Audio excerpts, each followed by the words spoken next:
Such an important thing to do, but not every child would consider. Some mothers are worth it, while some mothers have failed in their duties as mothers and do not merit it. We are talking about celebrating the achievements of your mother. Today we wanted to celebrate her achievements, but we also want to, she takes everything for granted and she doesn't really stop to take stock of what she's accomplished in her life. She's like the mother hen of the family. My mother, she's, like they said, it was no joke. She raised so many children. You are listening to The Times, a podcast brought to you by the ASTUTE Inc. I am Fonban Emmanuel Lenzemo. At the microphone, we invite you to follow us on Facebook, Twitter, and Instagram.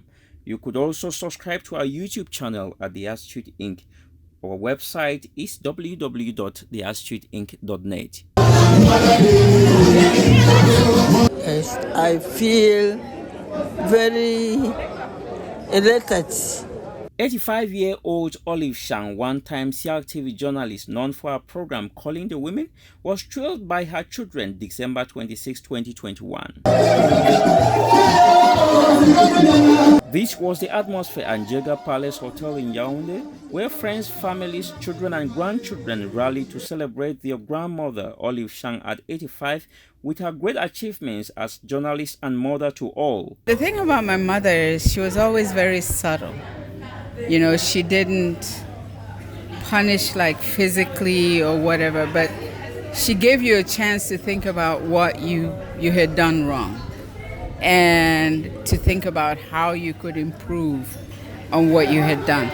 But what I love about my mom is she was like, she played referee between us and our dad. I remember one time she literally told me, I didn't want to go to church, and she told me, say, you're not my daughter anymore, and I felt so bad. I'm like, what did I do that was so terrible that you would say that? But that was my mother for you. She's quite extreme, but she makes her point, right? And for her, in our family, Sunday church was mandatory. Says her children Gwendolyn Shang and Marilyn Shang respectively. Mama Olive Shang remained in great surprise at the event, though thrilled by those who turned out to honor her. Everything that has happened today has taken me by surprise, and I'm very happy. I feel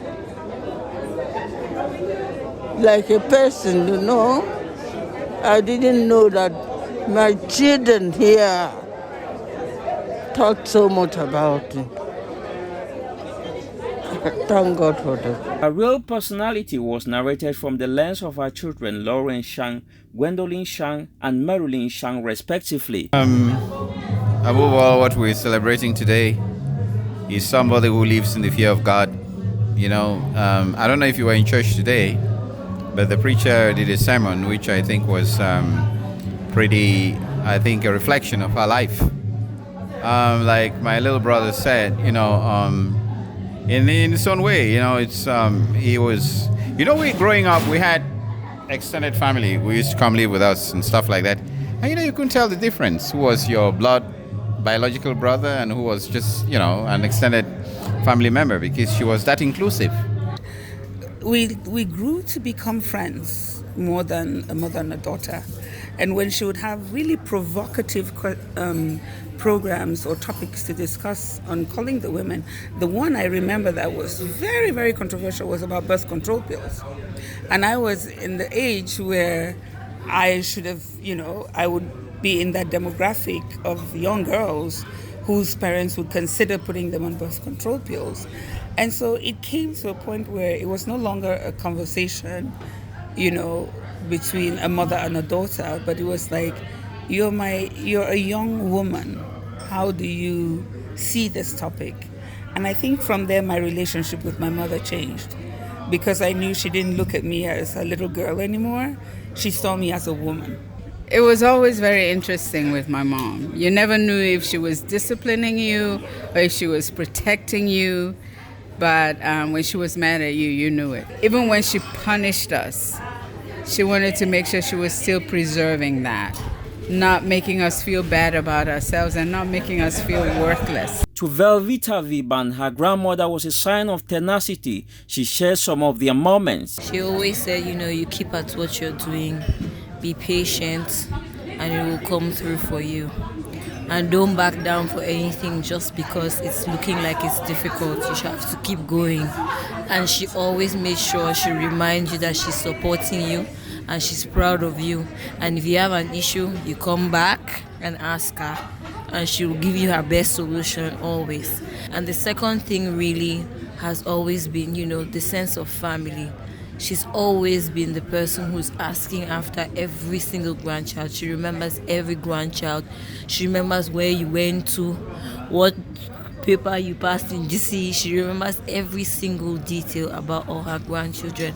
And she always asks and makes sure that even if you have a conversation with her, she will ask you if you have checked on your other sisters and brothers. So she always made sure that beyond just her asking for her grandchildren, you as a grandchild, you're taking after that, you're looking after your own sisters and brothers like they were there with you. And even if they were far or abroad or anywhere, she made sure to tell us you have to call them to check on them.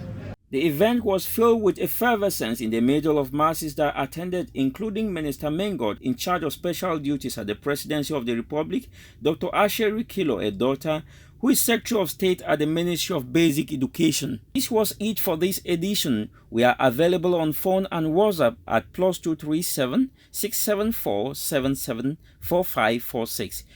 Get to our website at www.theastuteinc.net to enjoy more of our content.